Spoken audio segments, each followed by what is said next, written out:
नमस्कार विद्यार्थ्यांनो, माझे नाव माधुरी राजवर आहे। मी तुम्हाला हिंदी हा विषय शिकवणार आहे। आज विद्यालय तुमचे स्वागत करत आहे। आज जो आपल्या समोर व्याकरणचा धडा आलेला आहे त्याचं नाव काय आहे? कारक। काय आहे? कारक। आणि या कारकचा हा पहिला सीझन आहे। तर चला बघूया या सीझन मध्ये आपण काय पाहणार किंवा काय करणार आहे। तर चला बघून घ्या। बघा इथे पहिला आपण पाहणार आहे कारक यांची परिभाषा। काय पाहणार आहे? कारक यांची परिभाषा। बघा, कारक की परिभाषा संज्ञा और सर्वनाम के जिस रूप से उसका वाक्य के अन्य शब्दों से या क्रिया के संबंध सूचित हो उसे कारक कहते हैं। बघा, नीटप्रमाणे ऐकून घ्या। संज्ञा ते कोणताही परिभाषा बघा, संज्ञा किंवा सर्वनामता ज्या रूपातून त्यांच्यात वाक्य आणि अन्य शब्दाचा क्रिया संबंध सूचित करू जात आहे त्यांना आपण कारक असंही म्हणतो। कळलं की नाही? हो, जसे इथे दिलेले आहे, यदि कोई कहे श्याम समान घर है। आता कोणी बोलणार आहे की श्याम हा समान घरातून आहे। यह एक अर्थनीय वाक्य है। हा एक अर्थनीय वाक्य आहे। यदि इनमें कारक चिन्हों का प्रयोग किया जाए तो इसका स्वरूप निम्न प्रकार का होगा। आता याबद्दल कोणताही कारकचा चिन्ह यांचा प्रयोग करून जात आहे तर त्यांच्या स्वरूप निम्न प्रकारातून होऊन जाणार आहे। जसं पहिला, श्याम का सामान घर में है। श्याम यांचा सामान जे आहे ते घरामध्ये आहे। तर तुम्ही इथे बघणार की इथे काही कारक चिन्ह लागलेला आहे। तर याप्रमाणे इथे यांचा बद्दल कशा प्रमाणे होऊन जात आहे ते आता आपण पाहणार आहे। अब श्याम की क्रिया तथा अन्य शब्दों को संबंध स्पष्ट हो गया। आता श्याम यांची क्रिया किंवा अन्य शब्दातून संबंध स्पष्ट होऊन जात आहे। कळलं? हो। कारक के चिन्ह में विभक्तियां भी कहा जाता है। कारक यांचं जे चिन्ह आहे त्यांना आपण विभक्ती असंही म्हणतो। कळलं की नाही? हो। तर चला अजून काय आहे बघून घ्या। कारक 8 प्रकार के होते हैं, वे अपनी विभक्तियों के साथ निम्न हैं। आणि कारकचा 8 प्रकार आहेत आणि ते आपल्या विभक्ती साथ निम्न आहेत। कळलं की नाही? हो। तर चला 8 प्रकार यांचा आपण बघून घ्या। बघा, आता इथे समोर पहिली मी तुम्हाला कारक आणि त्यांची विभक्ती काय आहे किंवा कसे प्रमाणे दिलेले आहे ते आता आपण पहिले बघणार आहे। बघा, पहिला आहे तुमचा कर्ता म्हणजे ने, यांची विभक्ती काय आहे? ने। कर्ता यांची विभक्ती काय आहे? ने। कर्म यांची विभक्ती काय आहे? को। नीटप्रमाणे ऐकून घ्या। कळलं? हो। बघा, कर्ता यांची विभक्ती काय आहे? ने। कर्म यांची विभक्ती काय आहे? को। करण यांची विभक्ती काय? से, के, द्वारा। काय आहे? से, के, द्वारा। संप्रदान यांची विभक्ती आहे को, के, लिए। काय आहे? को, के, लिए। अपादन यांची से आणि संबंध का, के, की, रा, रे, री, ना, ने, नी। तर याप्रमाणे संबंध तुम्ही नीटप्रमाणे ऐकून घ्या। का, के, की, रा, रे, री आणि ना, ने, नी।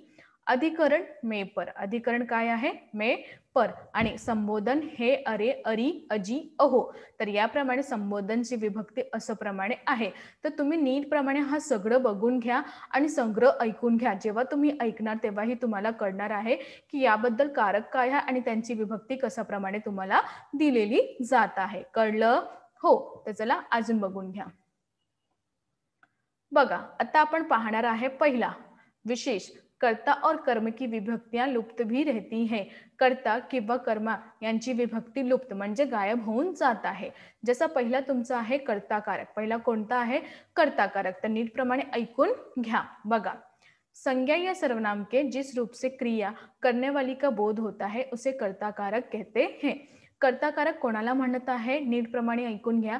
संज्ञा किंवा सर्वनाम ते ज्या रूपातून क्रिया करणाऱ्या बोध होऊन जात आहे त्यांना आपण कर्ताकारक असंही म्हणतो। जसे पहिला मैं लिख रहा हूं। पहिला काय आहे?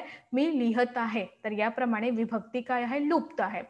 मैंने लिखा है तर विभक्ती ने।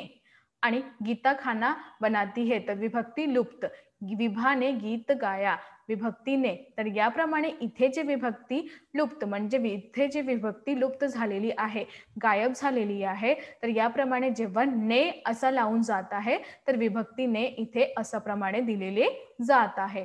कळलं की नाही? लवकरच लवकर सांगा। हो। आता आपण दुसरा पाहणार आहे। दुसरा कोणता आहे? कर्मकारक आहे। दुसरा कोणता आहे तुमच्या? कर्मकारक आहे। बघा, नीटप्रमाणे ऐकून घ्या।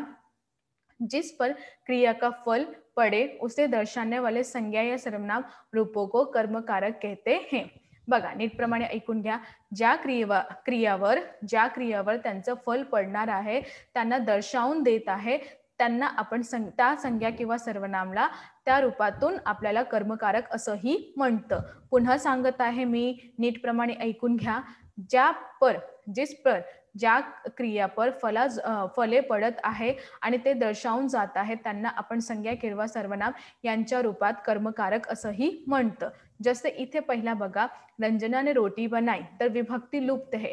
रंजना यांनी रोटी बनवली म्हणजे रंजना यांनी चपाती बनवली, तर विभक्ती लुप्त आहे. मैंने उसको बुलाया, तर को विभक्ती आहे. इथे को काय लावली आहे? विभक्ती लावलेली आहे, म्हणजे कर्मकारक उत्पन्न होऊन जात आहे. कळलं? हो. तर अजून काय आहे बघून घ्या. आता आपण पाहणार आहे तिसरा. काय पाहणार आहे? तीसरा आपण पाहणार आहे. तर तीसरा काय आहे बघून घ्या. बघा, संज्ञा या सर्वनाम के जिस रूप से क्रिया के संपादन में सहायता या साधन का बोध होता है उसे करण कारक कहते हैं. नीटप्रमाणे ऐकून घ्या. संज्ञा किंवा सर्वनाम, संज्ञा किंवा सर्वनाम ज्या रूपातून क्रियाचं संपादन त्यातून सहायता साधन बोध होऊन जात आहे त्यांना आपण करककारक असंही म्हणतं. काय म्हणतात? करणकारक असंही म्हणतं. जसे हम नाक से सांस लेते, आम्ही नाकातून सांस घेऊन होते, तर विभक्ती काय आहे? से. इथे विभक्ती काय आहे? से. आणि उसे पत्र के द्वारा सूचित करो, त्यांना पत्र द्वारा सूचित करण्यात आहे, तर इथे विभक्ती काय आहे? द्वारा. तर याप्रमाणे इथे द्वारा विभक्ती आहे आणि इथे से विभक्ती आहे. तर हा कसं कारण होऊन जात आहे. कळलं? हो. आता आपण चौथा पाहणार. चौथा कोणता आहे? संप्रदानकारक. चौथा तुमचा काय आहे? संप्रदानकारक. नीटप्रमाणे ऐकून घ्या. जिसके लिए कुछ दिया या लिया जाए उसे दर्शाने वाले संज्ञा या सर्वनाम रूपों को संप्रदान कारक कहते हैं. आता नीटप्रमाणे ऐकून घ्या. ज्याच्यासाठी काही देऊन जात आहे किंवा घेऊन जात आहे त्या दर्शाने वाले क्रियाला किंवा त्या दर्शाने वाले संज्ञा किंवा सर्वनाम त्या रूपांना संप्रदान कारक असंही म्हणतं. कळलं काय? एकदा परत सांगू? चालेल. नीटप्रमाणे ऐकून घ्या. ज्या कोणत्याही क्रियातून किंवा ज्याला काहीतरी द्यायला किंवा काहीतरी घेऊन यायच्या किंवा दर्शाने योग्य करून जात आहे त्या संज्ञा किंवा सर्वनामच्या रूपांना संप्रदानकारक असंही म्हणतं. कळलं? हो. जसे पहिला आहे, मैं तुम्हारे लिए पुस्तक खरीदी. मी कोणासाठी पुस्तक खरीदली आहे? के लिए. तर तुम्हारे लिए, तर इथे विभक्ती काय आहे? के लिए. नई कमीज विवेक के लिए है, विभक्ती के लिए. राधिका मोहन को प्रसाद देती है, राधिका यांनी मोहनला प्रसाद दिलेली आहे. तर याप्रमाणे इथे तुम्ही बघणार की विभक्ती कोणकोणता लावलेला आहे. कळलं की नाही? हो. तर चला अजून काय आहे बघून घ्या. बघा, आता आपण इथे पाहणार आहे अपदानकारक. पाचवा जे आहे तुमचा अपदानकारक. बघा, संज्ञा या सर्वनाम के जिस रूप से अलगाव का भाव प्रकट होता है उसे अपदान कारक कहते हैं. संज्ञा किंवा सर्वनामच्या ज्या रूपातून वेगळा म्हणजे वेगळा करणारा भाव उत्पन्न होत आहे किंवा प्रकट करून जात आहे त्यांना अपदान कारक असंही म्हणतं. कळलं की नाही? हो. जैसे मैं लखनऊ से आ रहा हूं, मी लखनऊतून आज आहे. तर मी लखनऊतून वेगळा आलेला आहेत ना, तर लखनऊ तिथे होता आणि मी इथे आलेला आहे, तर याप्रमाणे वेगळा होत जात आहे त्यांना आपण अपदानकारक असंही म्हणतं. जसे इथे विभक्ती से.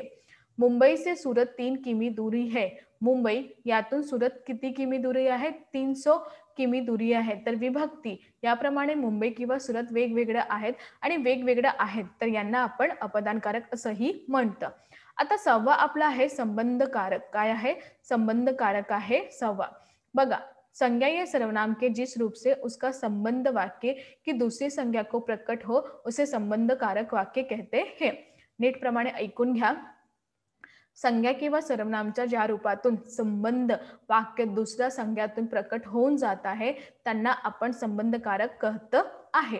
जसं इथे बघा, जसे आपका पत्र समय पर मिला, तुमच्या जे पत्र आहे ते वेळानुसार भेटलेलं आहे, तर विभक्ती का.